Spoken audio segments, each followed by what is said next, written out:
In other breaking news, the Department of Justice has started the release of the Epstein documents. Here's ABC's Olivia Rubin.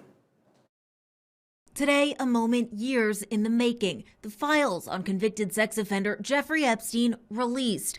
The Department of Justice this afternoon releasing thousands of pages of records, including photos and video. But already, Deputy Attorney General Todd Blanche today now signaling they may not be able to fully comply with the law. I said all the files will not be released today. And the law is very specific that the Department of Justice is required to make sure that we protect victims. Some Democrats in Congress now threatening legal action if DOJ doesn't comply with the release.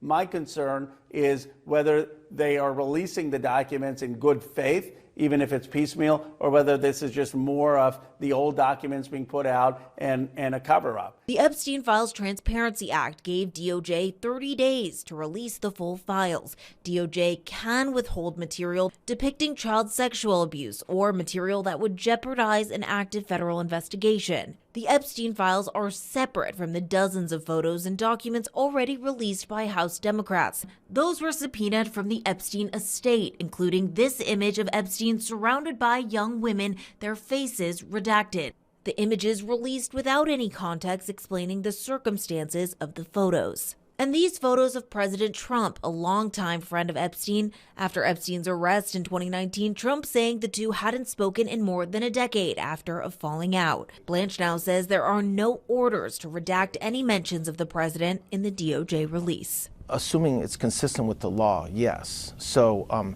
there's no effort to hold anything back because there's the name Donald J. Trump or anybody else's name.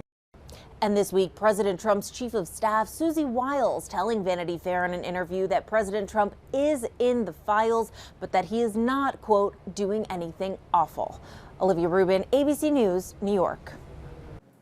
So if you want to dig into these files, here's how to do it. Keep in mind, though, there are thousands of documents, and today we've seen delays because so many people are trying to log onto the site right now. So here's how to see them.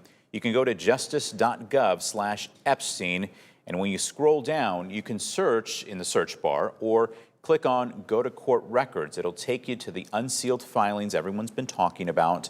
A lot is still redacted. That's intentional. And remember, just because a familiar name is mentioned in the document, that doesn't mean they've committed a crime.